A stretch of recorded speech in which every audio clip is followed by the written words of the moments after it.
بسم اللہ الرحمن الرحیم۔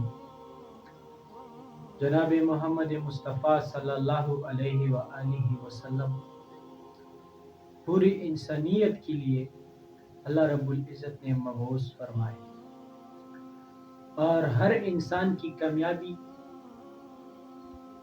جناب رسول اللہ صلی اللہ علیہ وآلہ وسلم کی اطاعت اور فرمان برداری میں ہے۔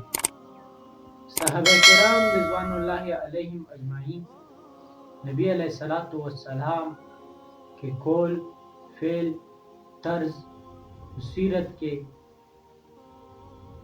100% ہی تابعدار تھے۔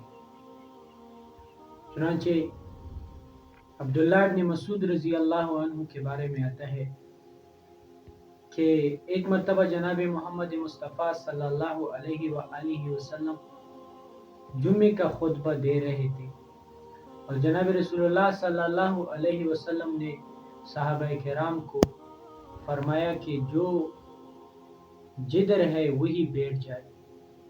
تو ابن مسعود رضی اللہ عنہ وہ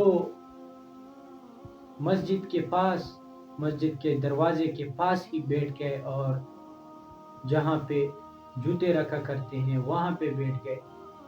حالانکہ عبداللہ ابن مسعود رضی اللہ عنہ وہ صحابی ہے کہ جو نبی کریم صلی اللہ علیہ وآلہ وسلم کے مشابہ تھے شکل و صورت میں، اور کتابوں میں آیا ہے کہ جناب عبداللہ ابن مسعود رضی اللہ عنہ وہ خلفائے راشدین کے بعد فضیلت والے آدمی ہیں، تمام انسانیت۔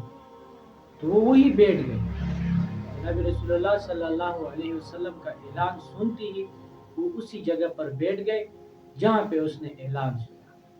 اسی طرح حضرت عمر رضی اللہ عنہ کے بارے میں آتے ہیں کہ ایک مرتبہ اس نے نیا کپڑا کرتا پہن لیا اور اپنے بیٹے ابن عمر رضی اللہ عنہ کو فرمایا کہ چھری لے کر آؤ۔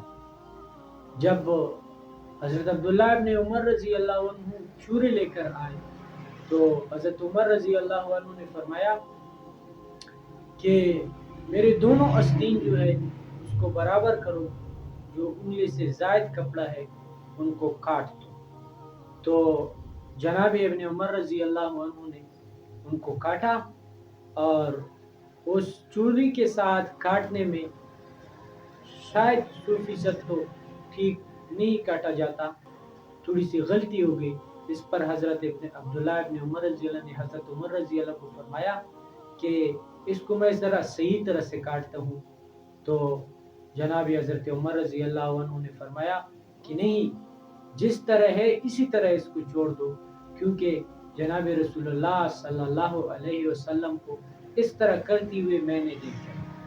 اب یہ کرتا پہن کر میں اس میں چلا کروں گا، اس میں پھرا کروں گا، اور لیکن نبی علیہ الصلوۃ والسلام کی اطاعت اور اس کا جو طریقہ تھا وہ میں اپناؤں گا۔ تو یہ صحابہ کرام رضوان اللہ علیہم اجمعین تھے کہ جو جناب رسول اللہ صلی اللہ علیہ وآلہ وسلم کی پیروی میں 100% قدم بقدم رہے۔ تو ہمیں بھی چاہیے کہ ہم جناب رسول اللہ صلی اللہ علیہ وآلہ وسلم کی اطاعت اور اس کی سیرت اور اس کی جتنی بھی اقوال و احادیث ہیں اس کو اپنی زندگی میں لا کر ایک عملی جامہ پہنائیں۔